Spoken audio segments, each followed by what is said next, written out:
Alright, 1 second. We'll get started. Let's grab this.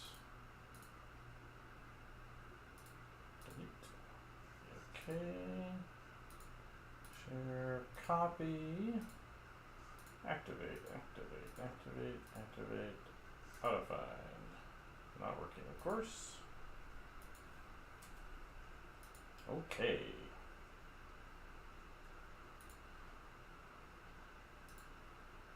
Activate. Alright. That means everybody should be up and working, right?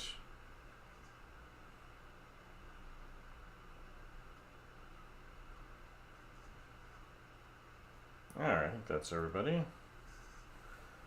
And I just need to make sure everything is centered on here properly for it to work. So just scoot this up and over. There we go. And zoom in a little bit. Scooch up and get you in the right spot. There we go. I think that's everybody. All the steps taken care of.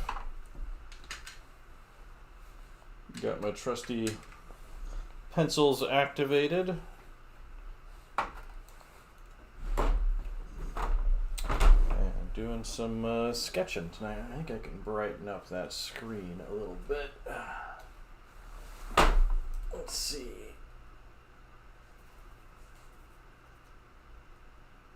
Not too bright. That should be good right about there. All right.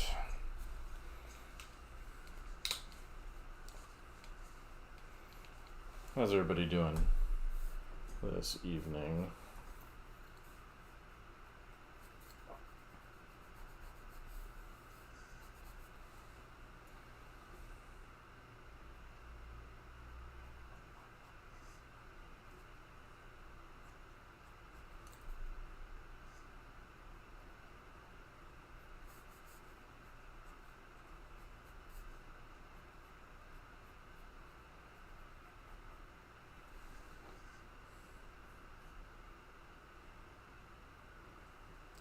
Alexander Rostov? No. Or Anton the Eighth? Not entirely sure.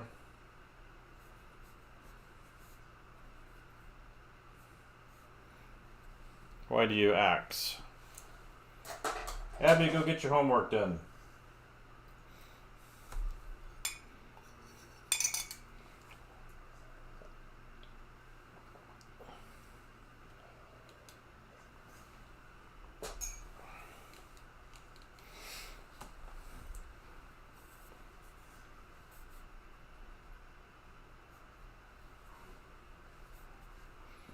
Good, even people popping in.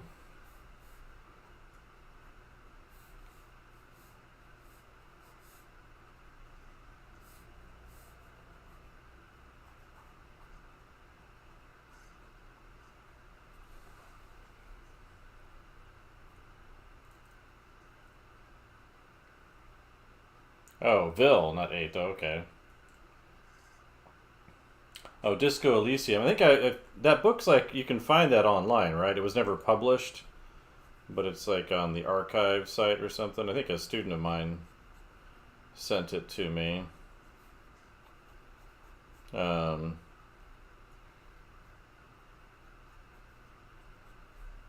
was like some art book that never got released, I think, or something.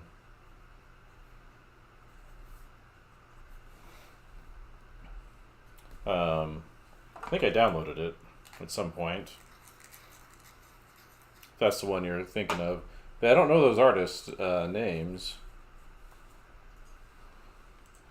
I've been kind of gradually, let's scoot that over a little bit. You know, filling out this sketchbook, working on my little project here, so. You know, gradually kind of fleshing it out. and expanding on where I started with this project a while ago.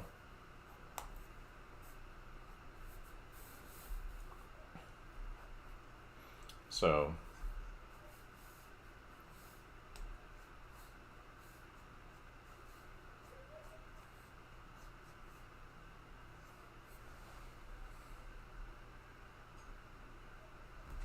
now I have homework too. Well, I said the homework because a student of mine briefly popped in on the live stream earlier in here. Um, they think they can be sneaky, but I catch them sometimes waltzing in.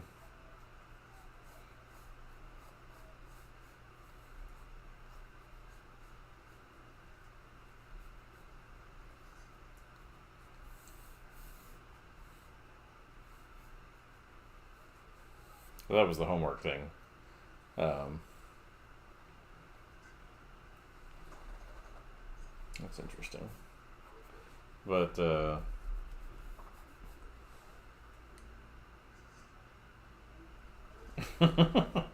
little bit late for homework. It's like 8 o'clock here, so if I had a kid, it'd be time for him to, hit the sack, go to sleep. But yeah, just my dog. He's sleeping over on the other side here. All right, I think I can lock down this region. Use a shorter one. Straight edge of some kind, right? Too long? Not perfect.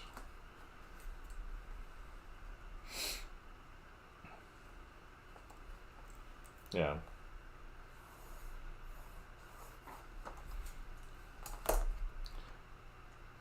I have a student Discord for my independent studies students at the university, and drop stuff in there. I've spotted the toys for the Minecraft movie, and the toys are just nightmare fuel, which is just kind of funny. But I was sending out to them because they grew up with Minecraft. Funny how that game is stuck around, because like my nieces play it, and it's been around for a while, but I was like wasn't quite the demographic for it when it came out.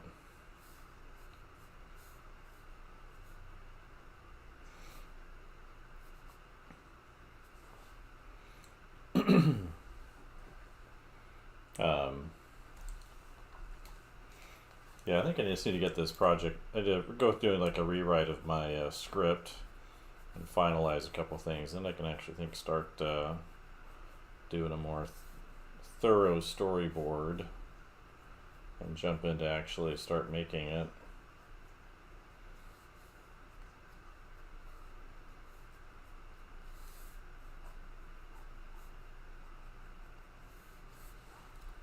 But it's kind of loosely based off of one of the scenes that I've roughed out before, trying to sketch it out. Yeah, I've never played. I've watched my nieces play it. It's like nightmare fuel, the things that they're doing to those poor little creatures that inhabit them.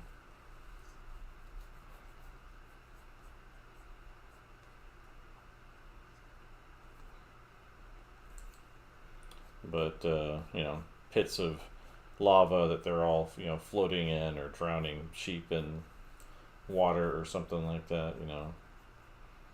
Typical things that small children revel in. But I haven't given that one a go yet.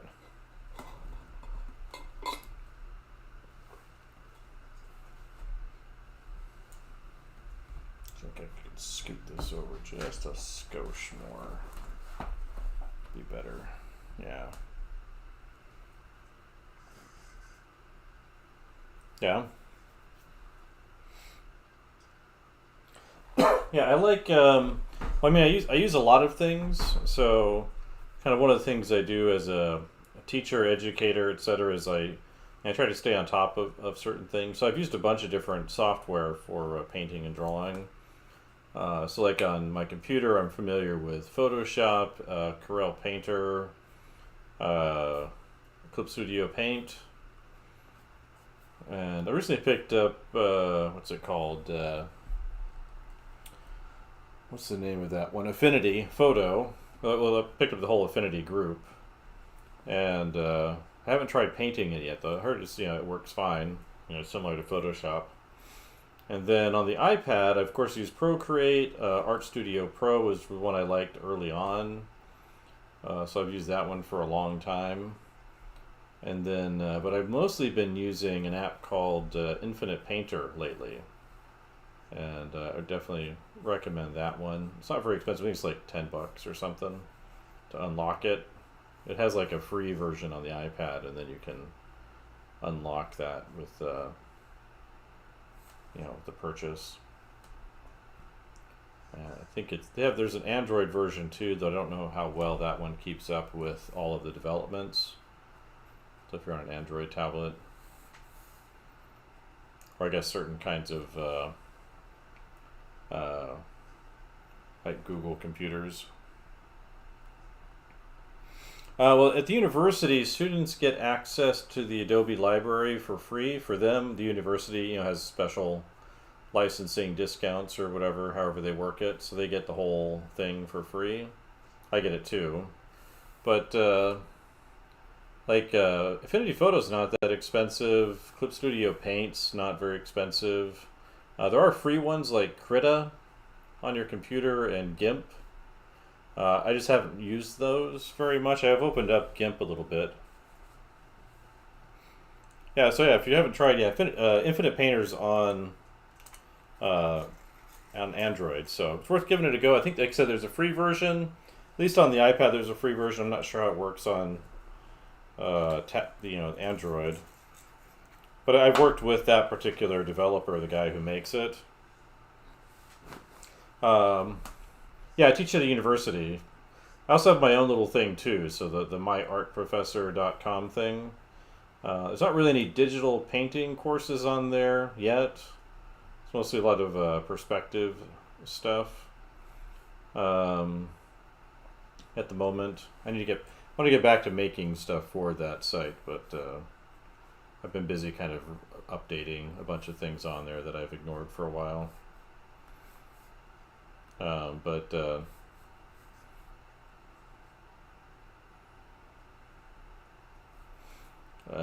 that's all the teaching stuff that's private, that I do privately is over there. I have done mentorships in the past, but it's been a while. So thought about it, but I've just been really busy with a lot of the teaching that I'm doing at the school.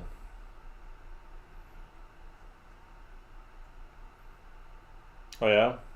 Well, it depends on, I guess, on your tablet. I mean, usually you can have like palm rejection set up on a tablet. But again, I just haven't used Krita enough to know that much about it. There's a lot of options for digital programs these days, so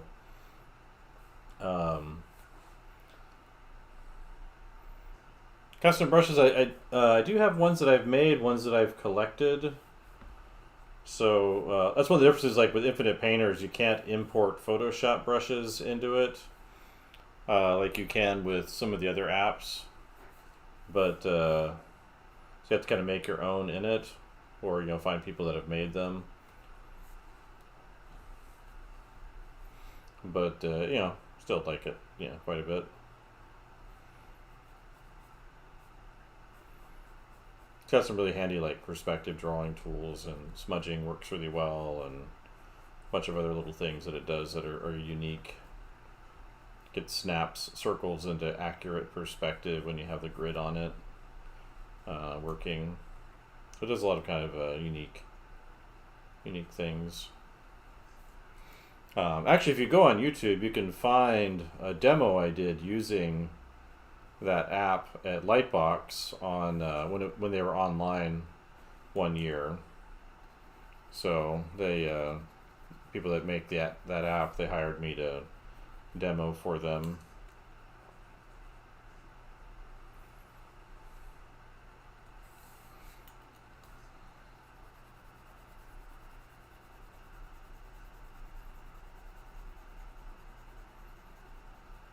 So, you know, that was fun. But yeah, there's a whole demo of me like showing how to working on like a drawing of a spaceship, and it goes through some of the kind of the unique tools and things they have on there. But obviously, Procreate's the most popular one, so that's they got good marketing. Most of my students use it. You usually get one or two of them to pick up Infinite Painter during the semester, but it's they're all just used to using one thing, and so they stick to it.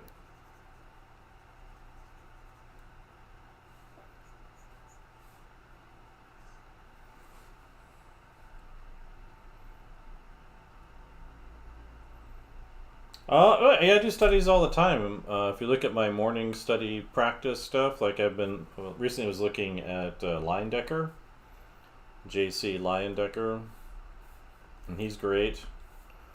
It's definitely, recommend checking him out.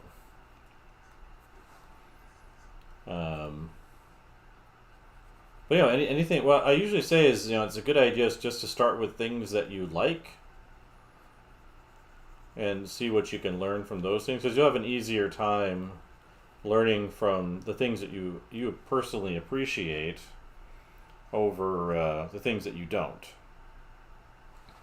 So I always just say that. There's always things that I could recommend, but if you're working independently,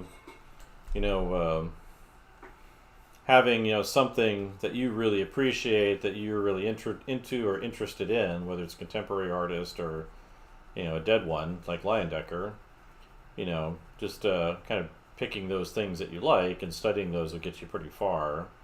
And as you study one thing, you'll kind of discover other things. Well, that's the advantage of doing copy work, right? It's part of that study process, so you get better by studying that artist.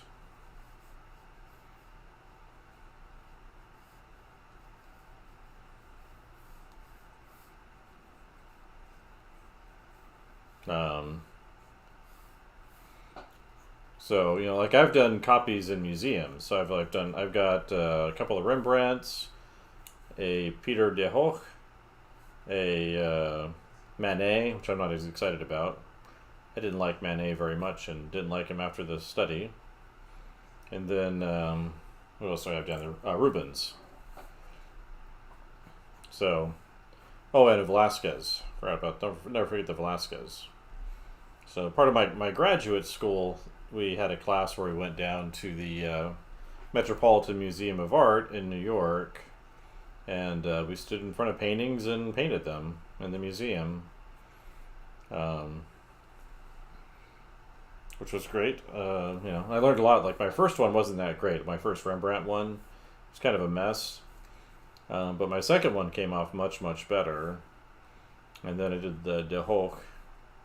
And then later that summer, I think that was when I did the Velázquez at the Hispanic Society. Yeah, I think you can learn from tracing. Like, there's no such thing really as cheating per se. It's what is the effect that it has on your work. So like tracing can be a problem if you rely on it for everything that you do, but people definitely professionally trace. If you look at like Drew Struzan, like he's tracing photos to get them onto his posters, enlarging them to the correct size and then tracing them off, and that's pretty common, especially if it's got to be photorealistic. But it depends on what you're studying. So, for example, with the Rubens copy I did, because of I had very little time to work on it, and it's a relatively simple painting. It's just a portrait of his wife, his very young wife that he married later in his career.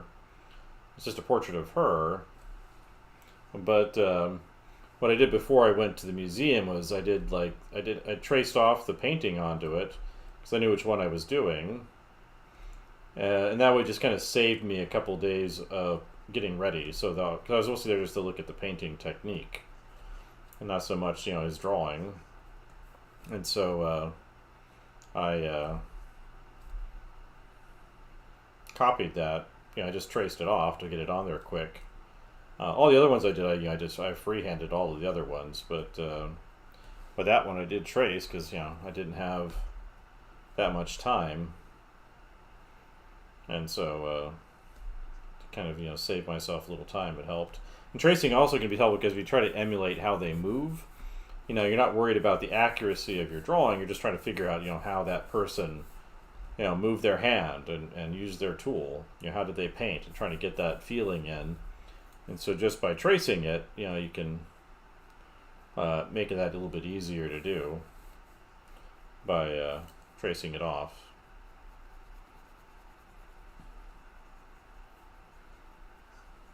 So, those are they're all relevant. They're all, there's nothing like illegal about it. It's not maybe the kind of thing you necessarily post on the internet or put in your portfolio, but it's there for your own kind of personal development. But I think copy work is always really helpful regardless, if you're just like sketching things in your sketchbook. I've done that with lots of books in the last couple of years especially, where I've just put a book up in front of me and I draw all the drawings in the book. I was doing that with Tara Whitlatch all last fall. And I think it was definitely very beneficial for me.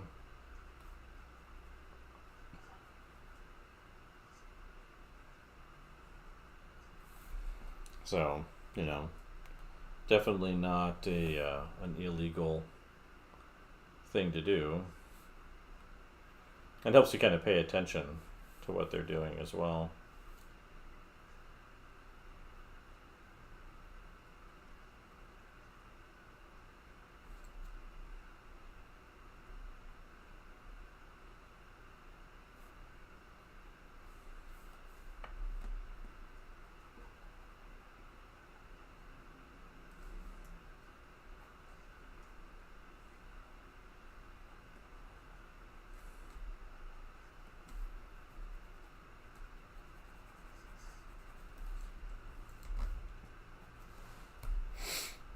So, yeah.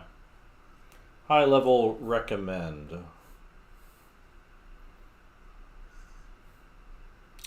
Good evening, people popping in.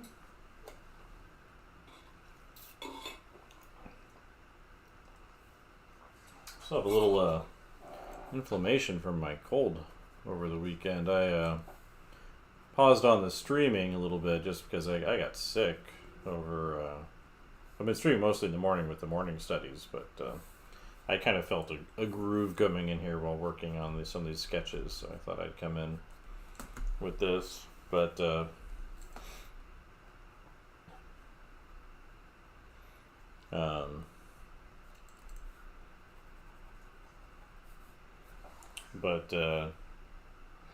yeah, so I've got still a little inflammation left in my throat, I think, from the whatever that cold was over the weekend. It's a little scratchy. So I'm drinking a lot of water is all I'm really saying.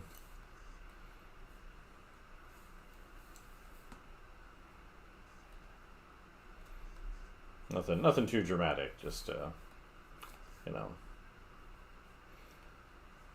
some a slight fever and some coughing and headaches and things like that. Probably a flu, if I had to guess, some kind of viral deal.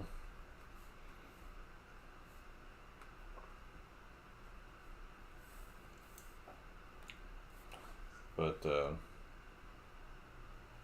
of slowed up my mornings last while.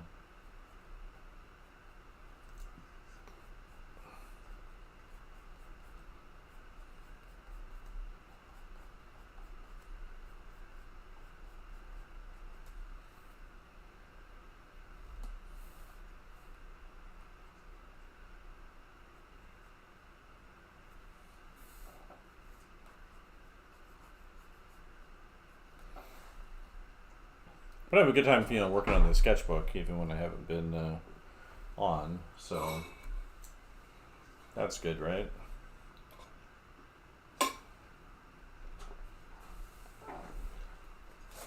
Let's So I could use a straight line on this little tower back here.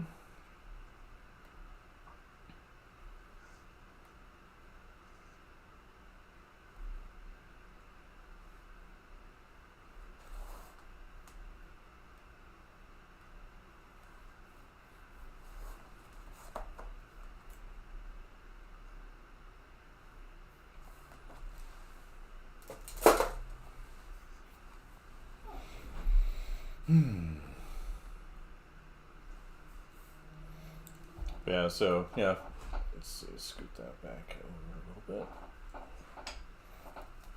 Yeah, so this is the current sketchbook.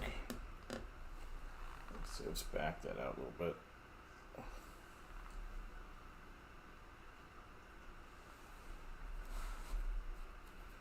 So, been working on some character designs for this little project.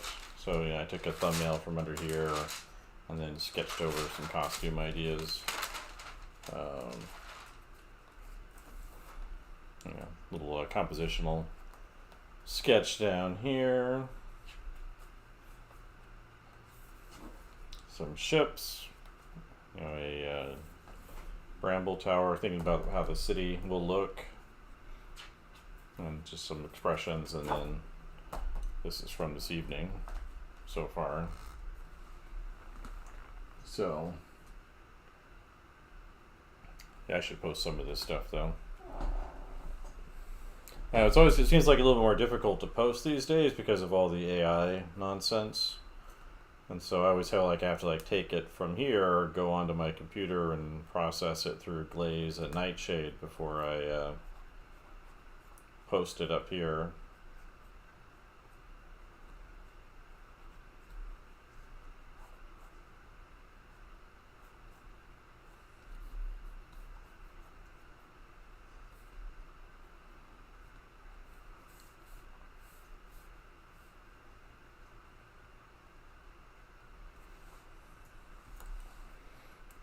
And so it's just, extra effort, right?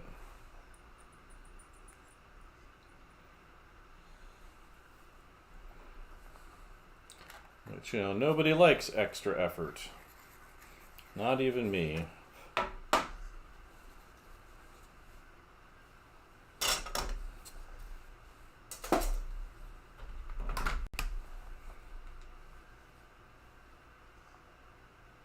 just need to check something here real quick.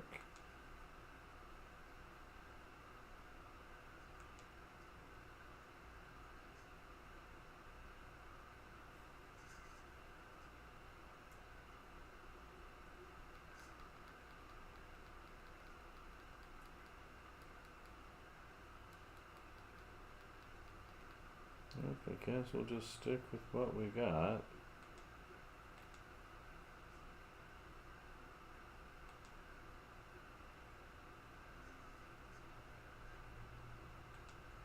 Okay. I wish I could just remove shorts from everything. If I could just not have that be an option to accidentally press a button on.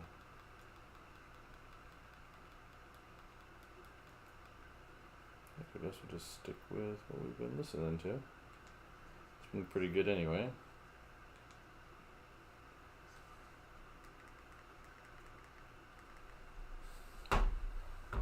So, alright.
But I'm excited where this little project is going, so I just need to kind of sit down and nail down the story I want to tell a little bit more solidly. I figured out a bunch of things that are going to work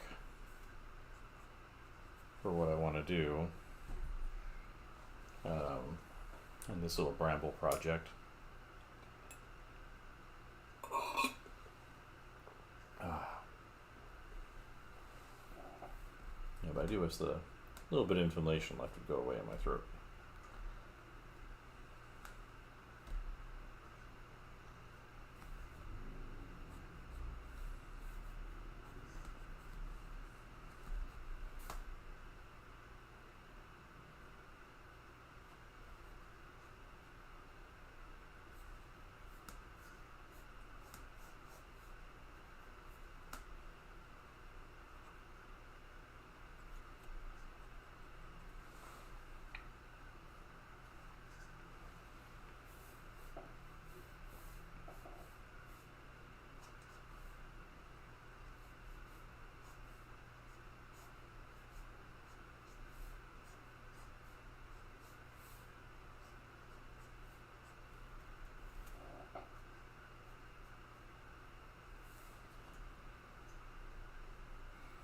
Good evening, people popping in.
Good evening.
evening. People popping in and out.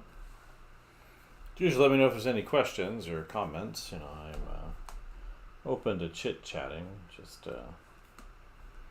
don't always have something to say unless there's someone to talk to.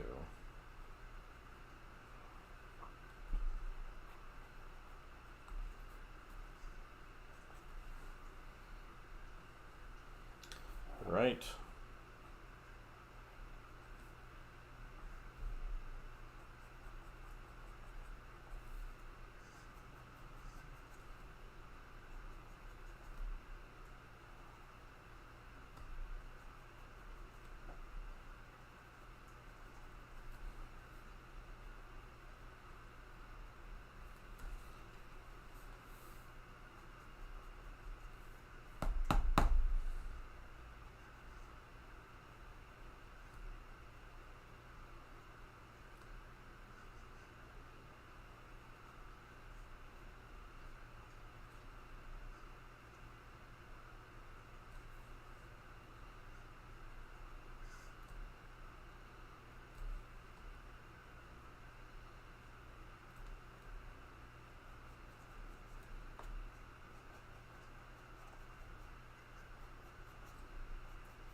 Good evening.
Good evening.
Good evening. Guess I could put that in a better spot, huh? So I didn't not doing that textbook or sketchbook tour anymore. There we go. That's probably better.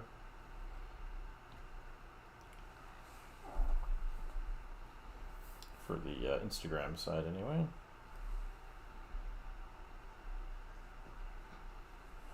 Good evening.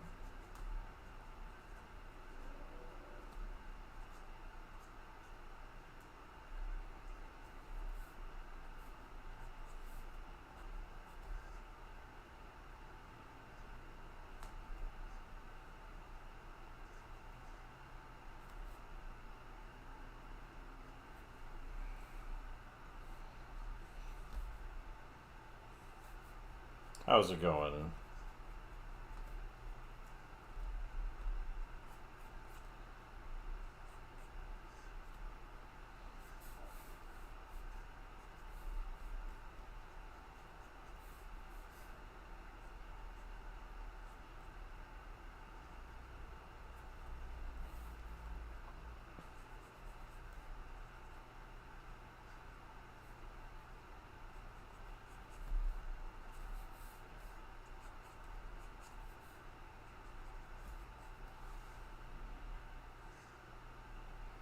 Good evening, everybody popping in.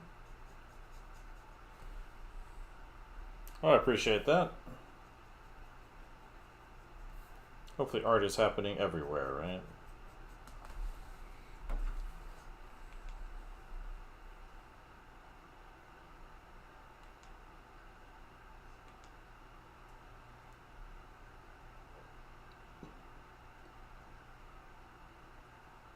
Stays the same.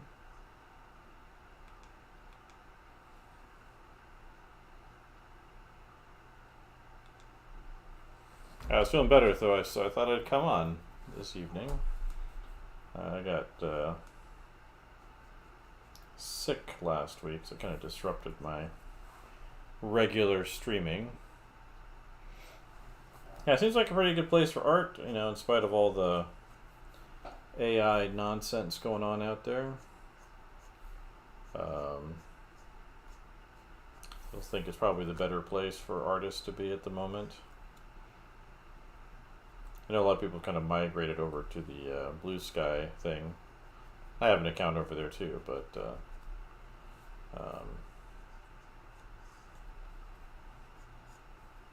and Kara and those kinds of places. But I think most of what you see over there is artists and not people that are interested in art.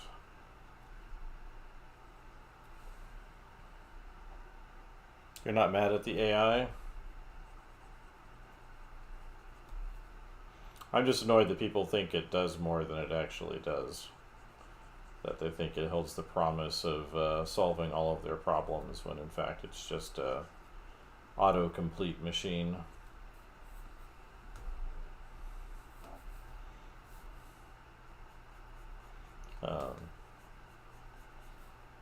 That also makes people stupid. Cambridge study came out showing that people that rely on it lose their critical thinking skills, their creativity. Actually, it's quite the opposite. It's because it's the way it works. It can't actually tell you anything, but it looks like it tells you things. So I don't use it for anything. I was kind of initially curious about it, and then as I looked into it more and more, I was just like, no, I'm not using it for nothing.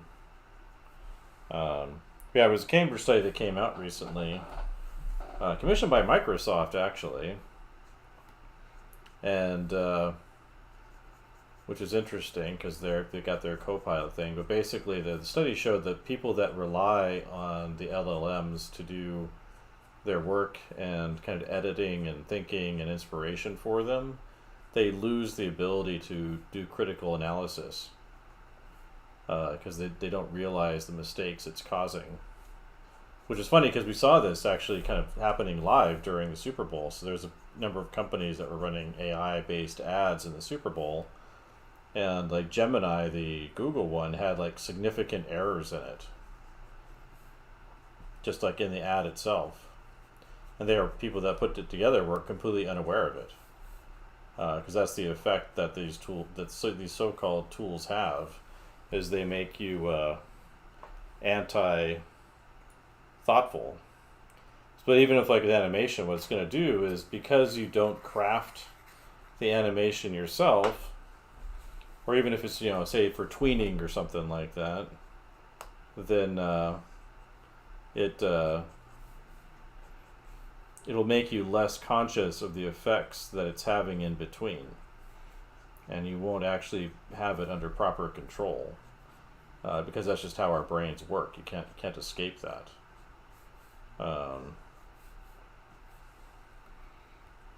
The tweening. And what it also does is it reduces your ability to consider options. So one of the things that happens when you're making a piece of art is that every step you take, so every mark you make, every stroke, every decision you make, is an opportunity for discovery of something. And that doesn't say there's times where you want to hurry up and get things done, but you lose out on those discoveries if you just accept what machines give you.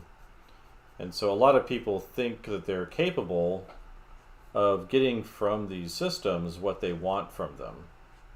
That they can, that they have sufficient intelligence and will and experience and aesthetics to kind of get out of these LLMs what they want. What they don't realize is what happens is over time is you will not be able to tell the difference between getting what you want and accepting what you get. As soon as your brain starts to tell you, oh, that's good enough, then that means you're no longer paying attention to what you're doing, and the art will break down.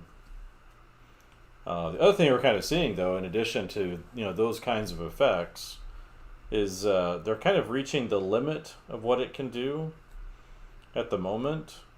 And none of the companies that make any of these tools, so whether it's like OpenAI or Microsoft or Midjourney, etc., none of them have made any profit. None of them. I think OpenAI famously, they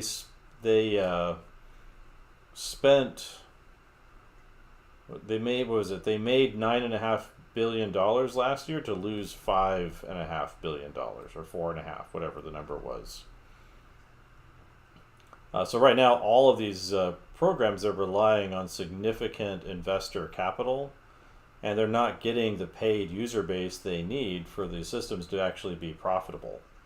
So that's Adobe or OpenAI or Microsoft or Apple or whoever's putting these into their systems.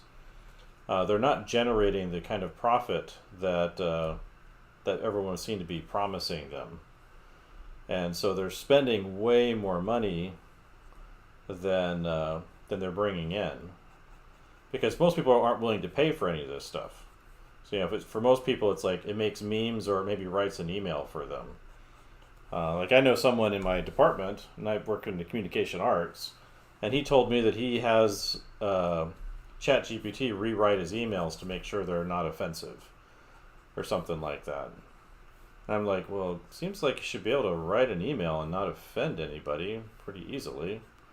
And our major is, communication arts, which is kind of makes my point about that breaking down of competence right there, right?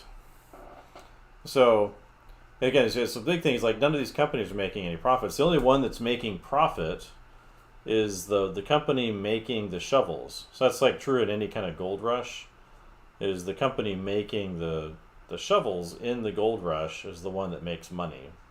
And so the only company making money right now is NVIDIA with their graphics card. Everyone's buying up these cards like crazy.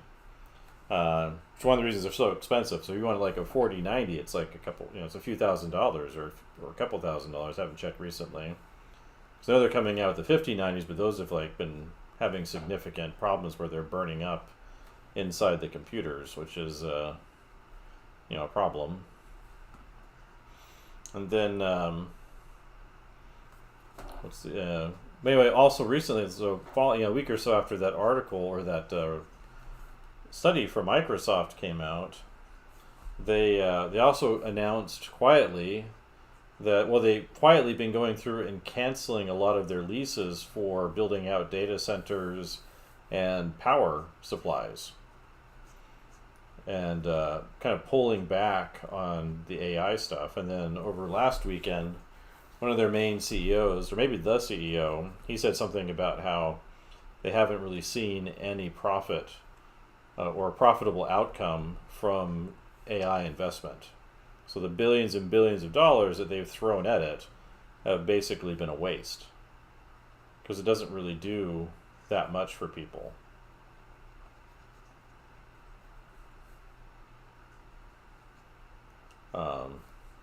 So that's all kind of interesting in terms of its trajectory, because for me it's always looked like a bubble. One of the ways I kind of saw it that way as a bubble was the last apartment I was in. Yeah, this says one of the things they were saying is they wanted to restart the 3 Mile Island facility just to power Microsoft systems for itself.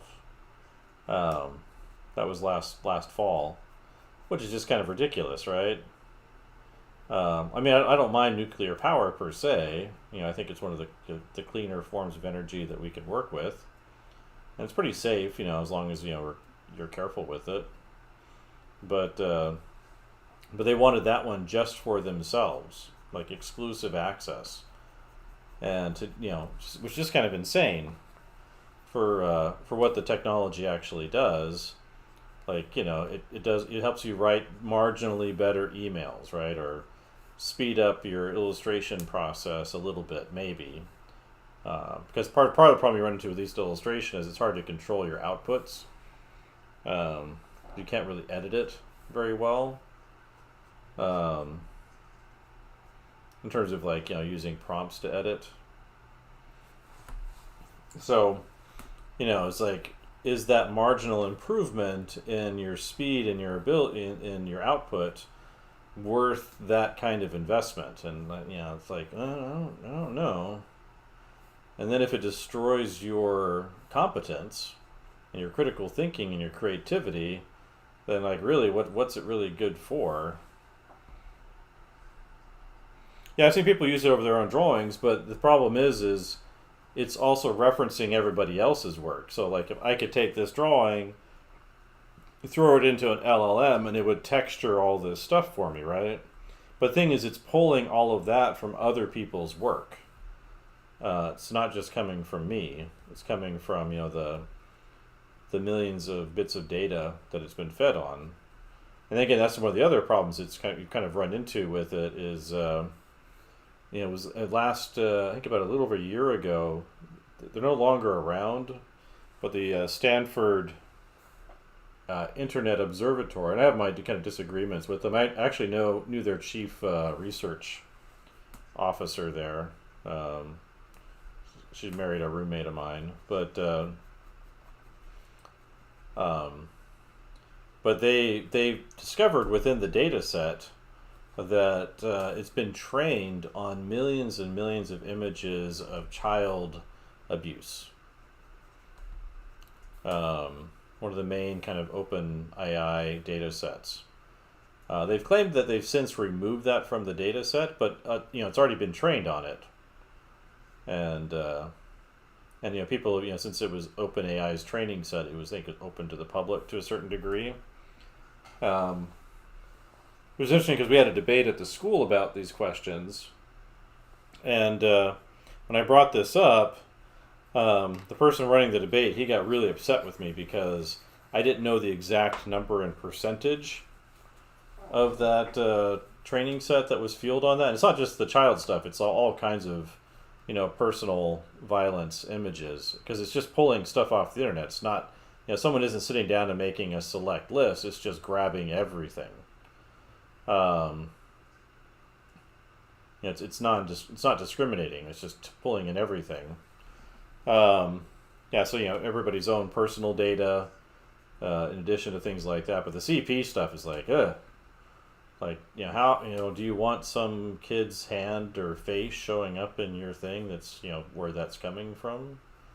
It seems like it could be not the outcome that you want. But um, but anyway, the point was like, when I was having that discussion, my thought was, well, what percentage are you okay with? Because he was mad I didn't know the percent. A student came down afterward and she had looked it up, and it was about 5% of the data set had that in it. So the number of images of that plus, however you figure that out, divided by, multiplied by the whatever of number of images, other images in it.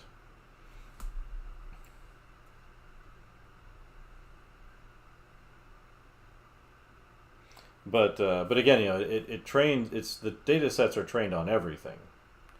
So I just don't use it for anything. And again, for me, a lot of this, it's every step I do in my artistic process is part of that discovery.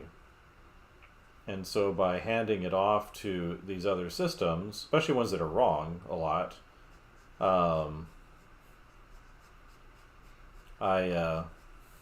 don't want to do that. I wouldn't work with any artist that would, because it means like they don't want to explore. They're not interested in their own work. They just want an output.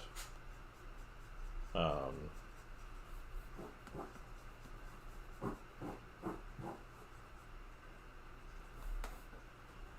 again, it just makes people less conscious. Even if you're just training it on your own style, if you're able to like get a system that doesn't have any other training data in it, you're just getting it to recycle your stuff. Because the other thing it can't do is it can't come up with anything new. So all it's doing is recycling old data as well, which is different than what the humans do. So people talk about it like it learns like we do, and that's just not at all how humans work compared to these large language models. It's like an entirely different thing.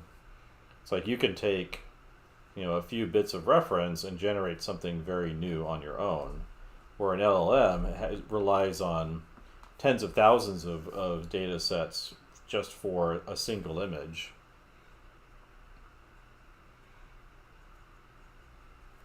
So, well, that's what, again, there's a lot of people, they don't like making their own art. And they just want to have an easy result, or what's perceived as an easy result, and they'll get bored by it, and they'll move on to other things, because it literally commodifies your work. It's it's a race to the bottom, and plays no part in anything I do.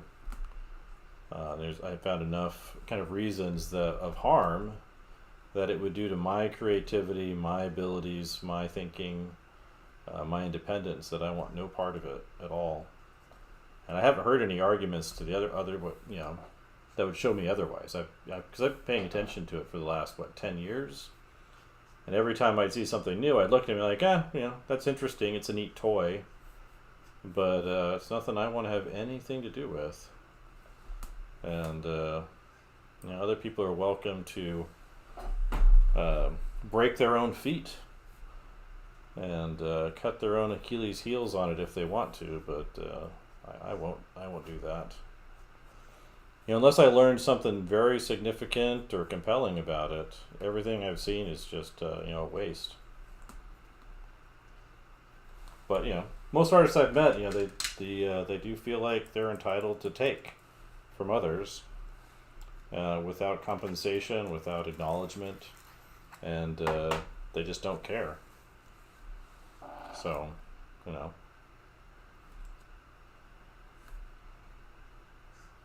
the number of people I've heard, every person who's supportive of it, they've told me two things.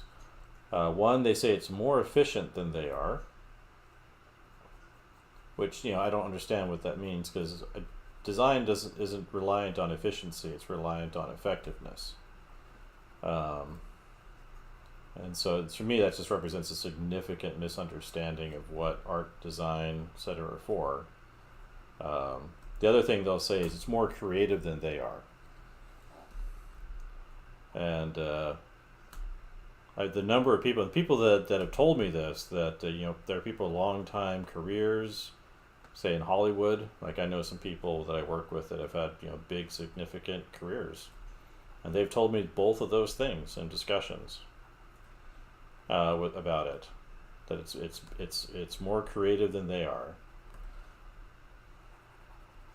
and that's why they want to use it, because they don't feel like they're creative enough.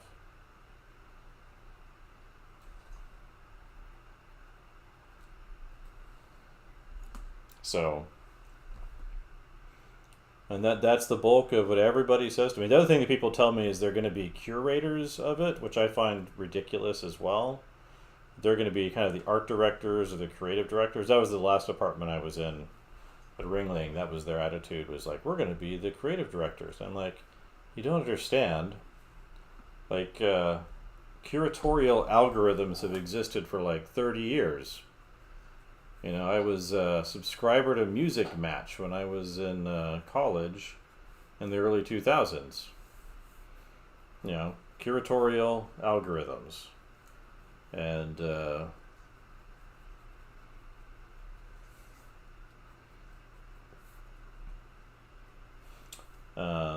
they're not, with sufficient data, these LLMs won't need their input.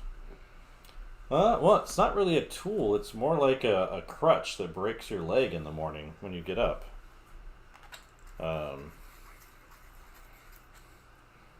So if that's what a tool is, then have fun.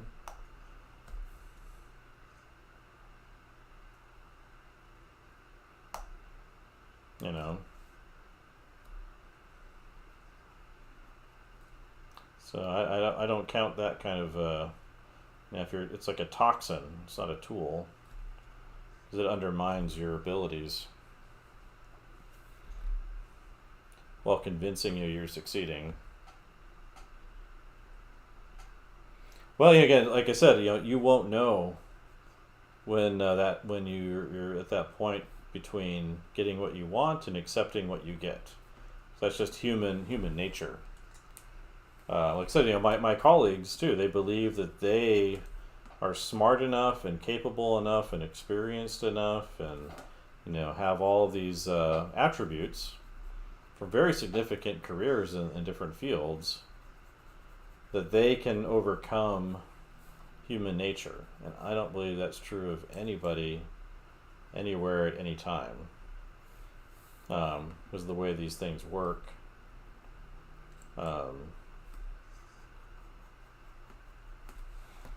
It's just you're not going to be able to manage that. It's the same thing if I were to only ever trace a drawing, or other people's work. Like I would certainly learn a lot. I think doing that to a certain degree, but if that became my focus, well, no. So they believe that they can maintain that. They're good artists. A lot of them, like I said, some people I've talked to, they've done significant work. Far more significant than I'll probably ever do. And they believe that they are smart enough and good enough and capable enough that they are not subject to the human condition. And I don't think that's true of anybody, especially not myself. So again, that's why I would never ever recommend it, nor would I support people that do, because I recognize the harm that it does to the artists themselves. Even if it was perfectly ethical in all the ways that it could be, if it was trained only on data that was properly licensed and all of that,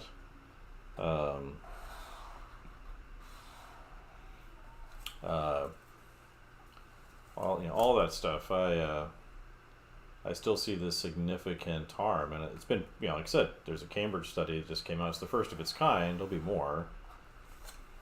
That kind of definitively demonstrates the harm that it does to people. And so again, part of the big reason I don't want any part of it is I could see that from the beginning. To me, that was obvious, but other people it's not, and I definitely know a lot of people who feel as you do, that they're perfectly capable of overcoming their human nature. Hello, Michael Rodriguez. Oh, nice of you to pop in here from Oklahoma City. I think I've been to the art museum there, but yeah, well, yeah, that's where my opinion is. That's what I see going on. That's what I see happen to people. I've watched it happen in real time, and the evidence is out there. So I'd be very, very wary of it. It's going to undermine your abilities. While convincing you you're awesome at the same time.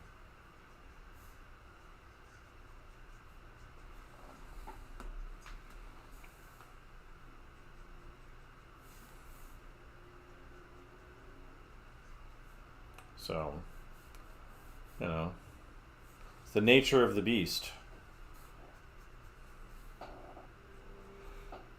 kind of situation.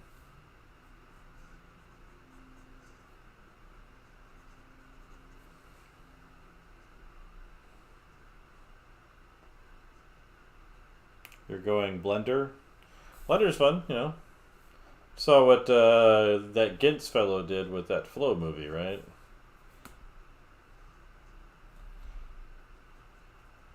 Well, the other thing people say is it's inevitable, which I think is silly too.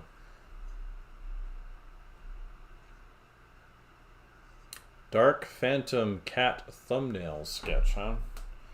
Yeah, 11 by 17 is good. This is pretty small, right? This is a little thumbnail drawing.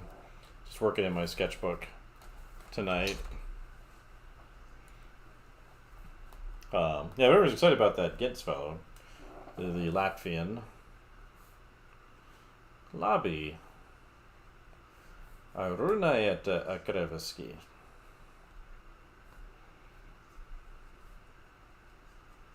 That's about the extent of my Latvian right there.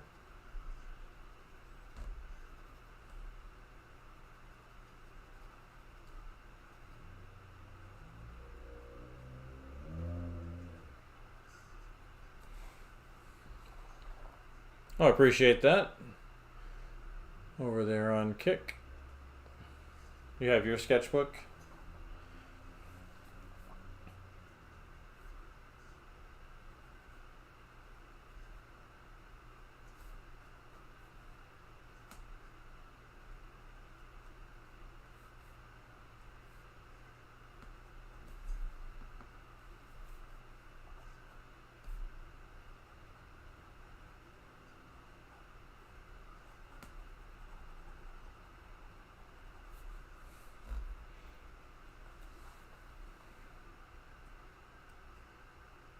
Yeah, we're having a little debate about AI on the Instagram side, so you can see that up there with the chat.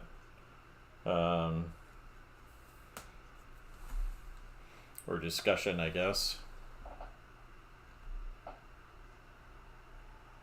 Oh yeah? Caricature comic strips.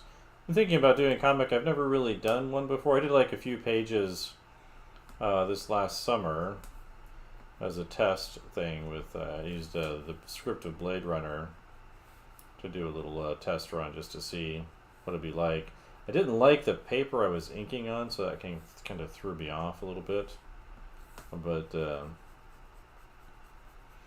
got like a script written up that I think I want to do, and it's based off of a little world building project I've been doing for kind of a portfolio update. So,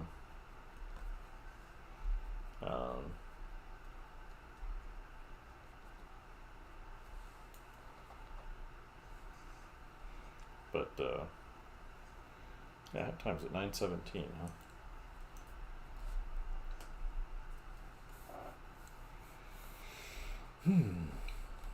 Yeah, so just sketching this out tonight. Yeah, but I run into this thing where people think that they're smarter than their humanity and their nature. And I think it's really hard for us to recognize that we're not.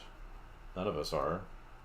Doesn't matter how intelligent or creative we think we are. And I think if we do think you are, then you may have already, fallen into that category of not kind of being fully aware. Yeah. I got a bunch of ink stuff here. It's fun to work with. But I like doing this kind of duotone here with the red and the blue. I like the effect that it has overall.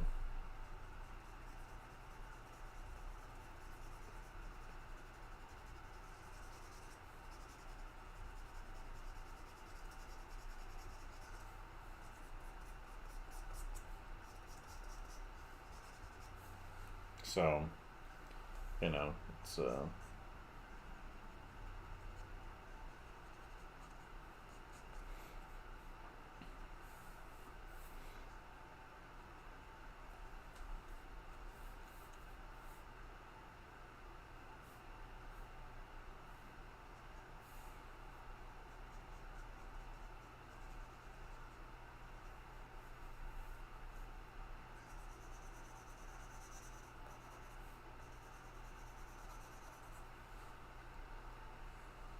well, you have a good one too.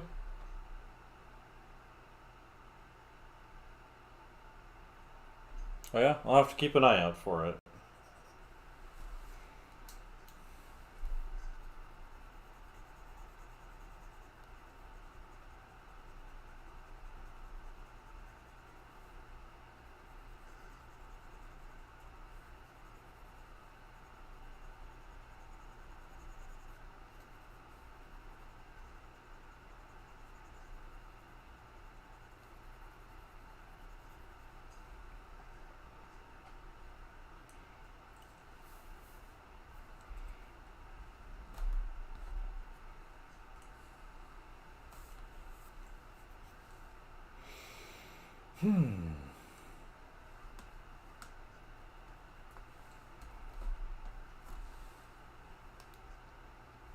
Yeah, it's the lead really that I've got in here. So I got a blue lead and a red from I think they're both.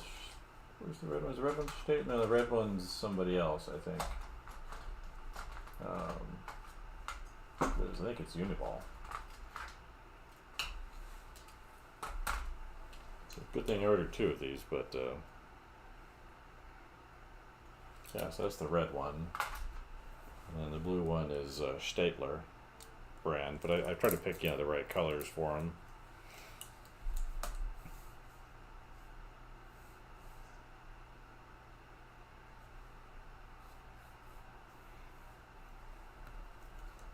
Scoot this over.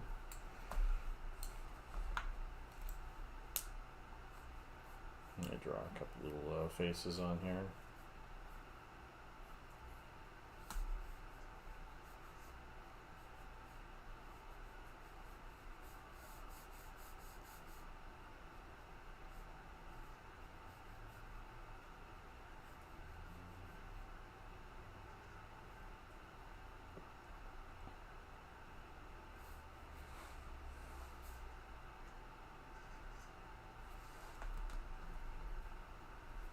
Yeah, Statler. One I have is a German brand, and the Uniball I think is Japanese. Because they have, I didn't see red from Statler. I did see the orange, which I have. Well, some of that. But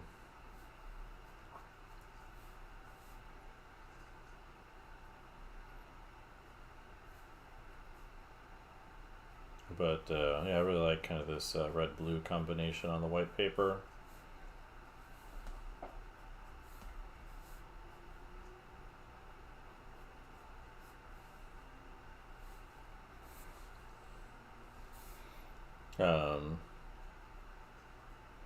Yeah, because I've got over here, here's like the Statler brand. This is the orange one. And then this is the Uniball. Oops, almost threw some lead on my feet. Uniball, and then I've got I actually found black recently, but it's a little too soft, but it's still black. But it's not lead; it's actually black. And then the blue one, right there. So there's the blue.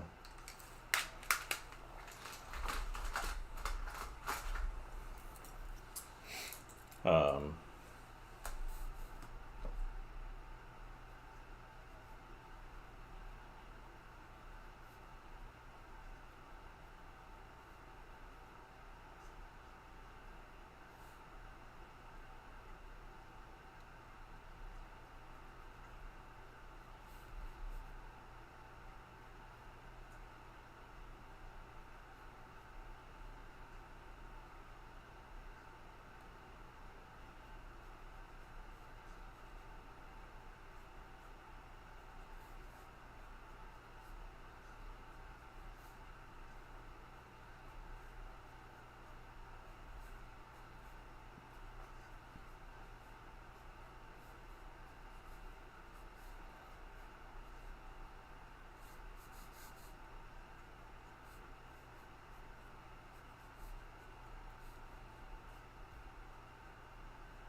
I was the video had a guy in here who was telling me AI is just a tool, and I'm just like, no, you are the tool. Um,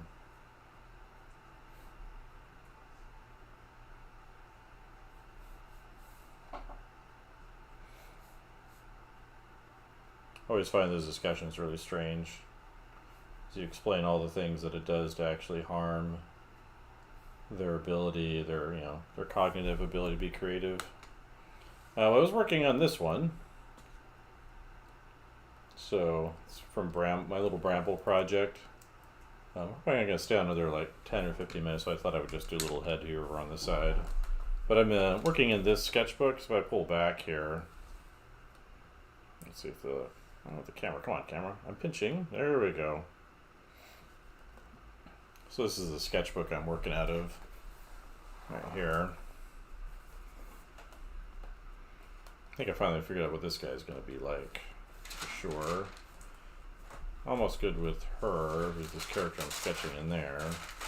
See just some doodle pages here. And then that was one I worked on last week. Kind of a shot from so there's that big guy right here.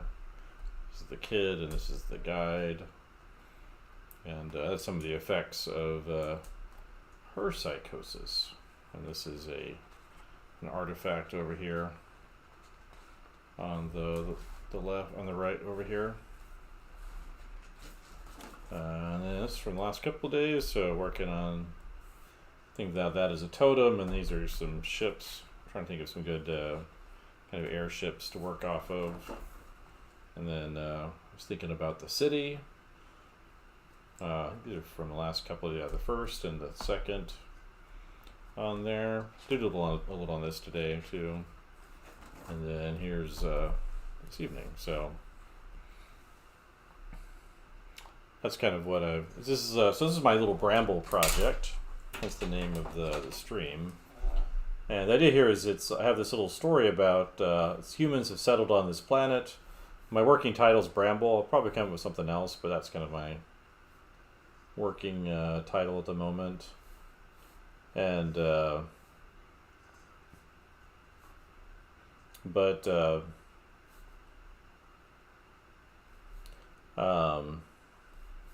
humans have settled on this planet. The planet kind of looks like it's made of a giant tangle of massive branches, and it's like like a tangled up a bramble, like a tangled up pile of vines and branches and things together. And anyway, humans settled there, so it was something they discovered, and they sent out a colony ship, and they've settled on the planet. They can't leave though. There's something that happened in their history, and so they're kind of stuck there. They can't send anything back to Earth, and they're stuck on this planet. But they've settled in. There's a longer history that's been going on in the background for at least a few hundred years. And anyway, they found evidence of alien life that used to exist on this planet. There's these artifacts. I'm calling them, and working titles, totems and vaults. And they don't know what they do. There's no evidence of any kind of biological remains in terms of like this alien civilization. There's wildlife and forests and all the different things you'd find on a planet, but it's it's like this giant tangle of branches woven together into a giant knot ball like planet. Anyway, so they've settled in, and most of these totems, they're fairly inert. They don't know what they do. They're just kind of there. And but anyway, there's people live in the city, and then there's these kind of reserves or parks that are out there, and people aren't really supposed to go into them. But they pay guides like this character here to take them out and check out some of these artifacts. And so that's what the story is. It's about this bureaucrat and his daughter, and they want to go look at some of these artifacts, and so they hire this guide to take them out. And in the process of going out there and touring, the little girl gets separated out from them, and they run into, of course, lots of problems as a result. There's dangerous predators and things in the forest, and lots of unknown aspects. And through the process of that, they discover some of the secrets of this planet Bramble. But all of the characters have like their own little thing that they're trying to solve, their own little secrets. Even the little girl has her own little secret. And so the bureaucrat has one. The guide, with the guide, she doesn't quite see. She's got some kind of psychosis. I want to say it's probably from exposure to something on the planet, and so she's on this medication that she needs more of.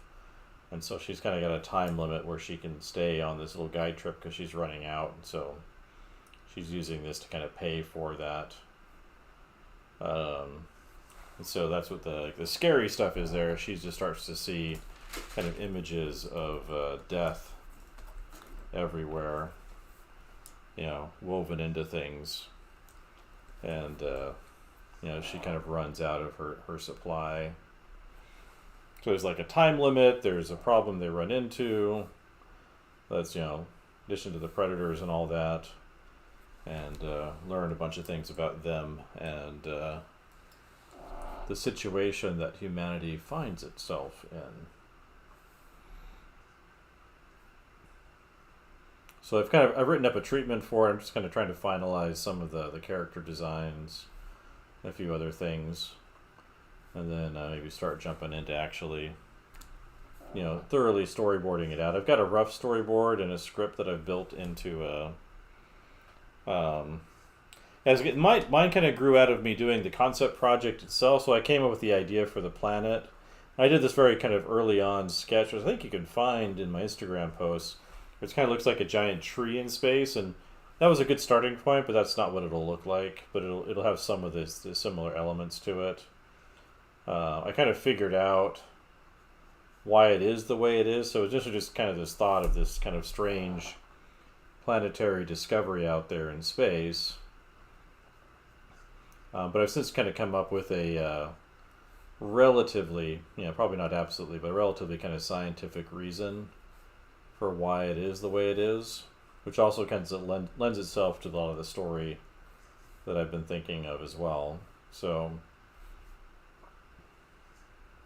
as soon as I get a little further along, I'm going to start, I've already put together started an email list, but, if I want to do a Kickstarter on it or something later on. But it's part of like this larger journey of me improving certain skills. So I've been hired at this university teaching concept design as a concept design professor.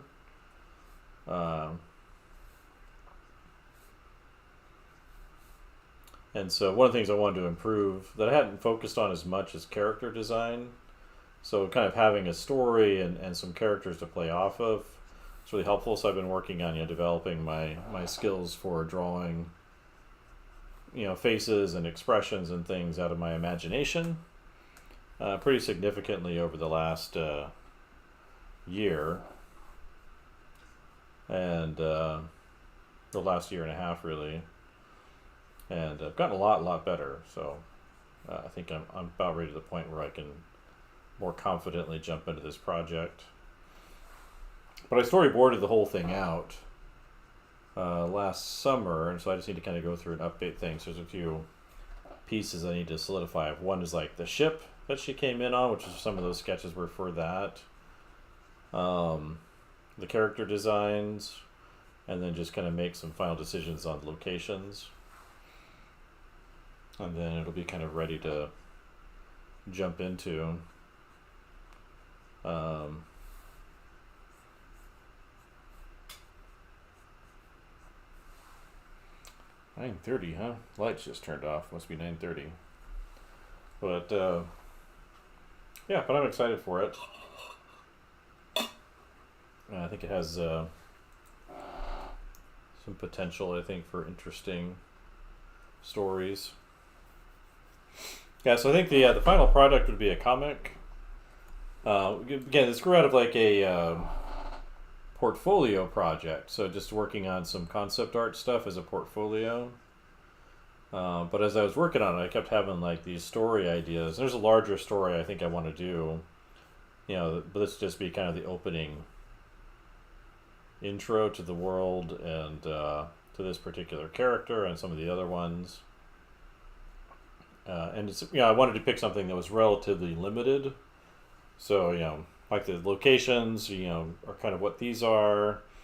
And then just, 3 main characters. There might be a 4th one that shows up at the end. But, or towards the end. But by kind of limiting the scope. Oh, I appreciate that. Yeah, this that's what I was working on earlier today. Well, earlier this evening.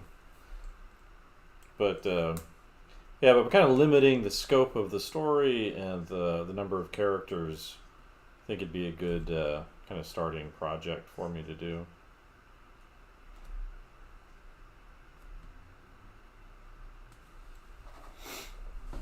This is, the way I like to work here is with these different temperatures.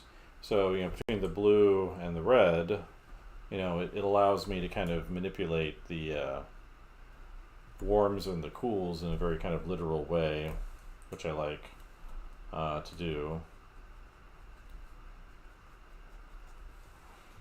So,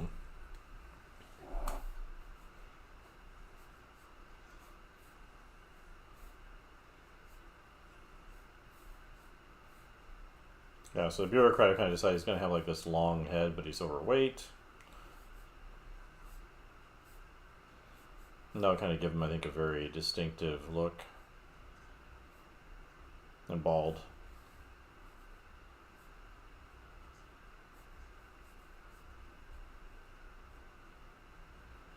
So just trying to, solidify these characters down. I think if, decide on, she's going to have like raven black hair.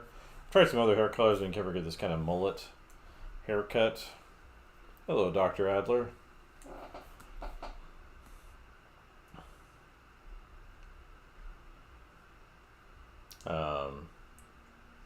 So that's kind of the story I'm thinking of here.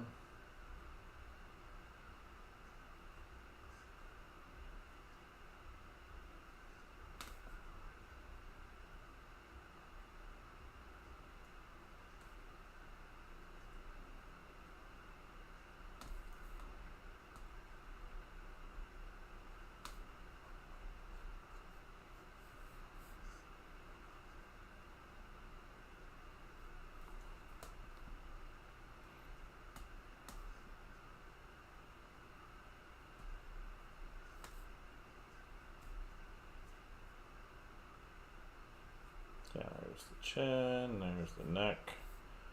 Okay, coming down, bring that forehead down. It's too tall. Yeah, I just had kind of like a long neck.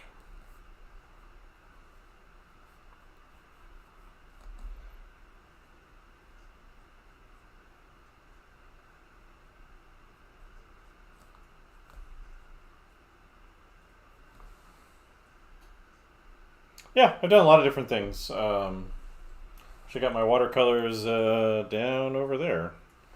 Um, I should whip them out. I did use a little bit of watercolor in a recent sketch. This one right here. That one over, well, I guess this one over here. Not the best use of watercolor, but yeah.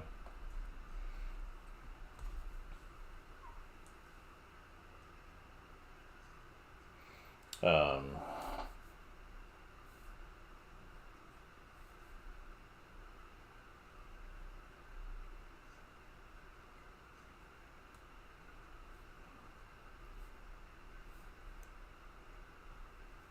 but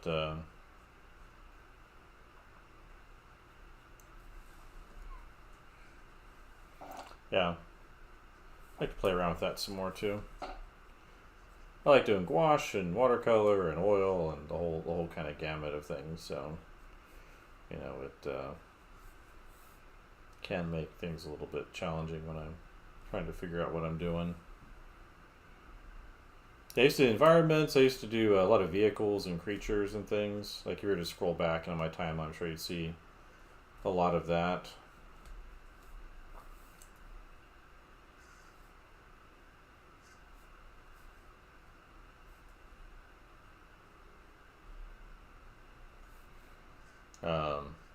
Well, I do a lot of digital, of course. The whole kit and caboodle. Yeah, but I should definitely play around with the watercolor more. I actually want to kind of mix watercolor with gouache. So I've got my little gouache kit up here. I usually, just do gouache outside for like landscape painting. But like this is my little gouache palette. It's all dried out. It's been a quiet break. Hoping to get into some painting next week. We got spring break coming up, so I want to spend part of it in New York City in my little camper, and then come back, get the dog, make sure my house is still standing, and probably head out into the woods for the good chunk of it. Get some painting done out in the woods. Weather should be nice, I think, next week.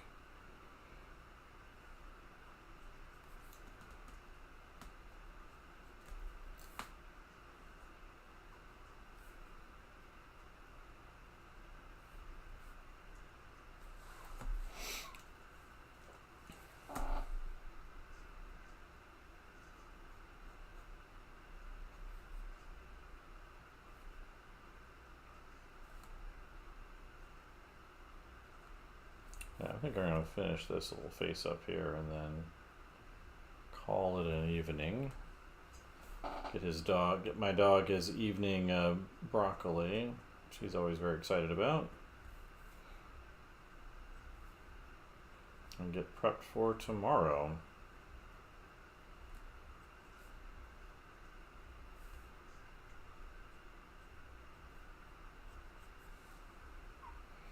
But yeah, I kind of was not streaming as much, at least in the morning recently, just because I got sick over the weekend. So Thursday, Friday, Saturday, even a little bit into Sunday, I was like pretty out of it. I probably should. I haven't played that one. I know that game just came out, right? People like that one. I just have my time is so limited. I prefer to do as much as I can. I like to do my own stuff. I don't tend to do really any fan art. I know that's a really good way of picking up followers and all of that. I've just never really done it. It's just never been kind of anything that I really do. There's a lot of things I like, but yeah, I've never been one to really do much in terms of fan art. I know people like it, you know, when people do it. You know, I definitely see a lot of stuff I like out there.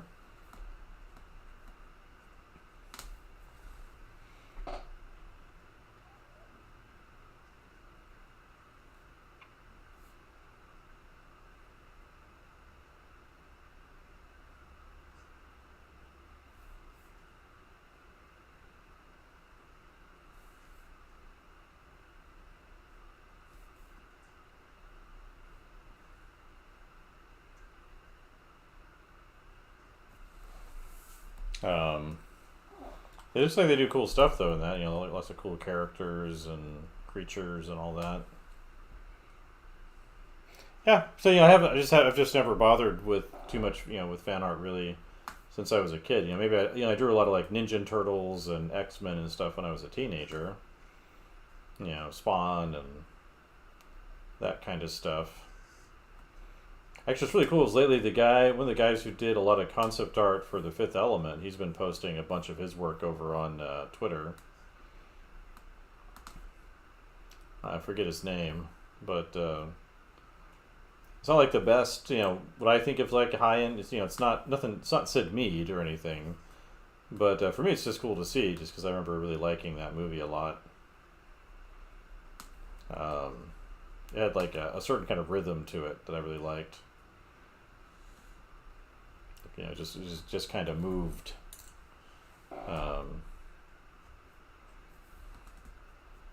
Definitely, you know, worked, I guess, well with its soundtrack and the beats of the story.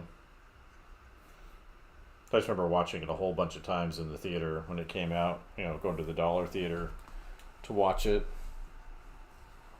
many times.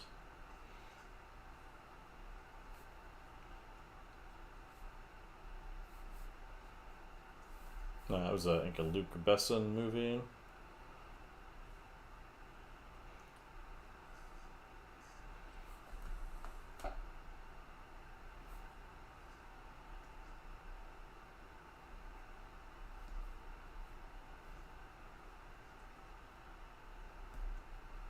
But yeah, I should definitely look at. I haven't looked at the Monster Hunter art or trailers or anything, but I should probably look at it. You know, I'm sure there's a lot of good stuff going on with it. You know, a lot of like students in that are excited for it to come out. Let's see, today is the 4th, right? 25/03/04. I like to make sure I at least put the dates on everything. Oh. Yeah, so I know a lot of people are excited for it, but I just hasn't fallen into my radar really. Anyway, I'm gonna shut it down. Thanks for coming, and we'll talk to y'all later.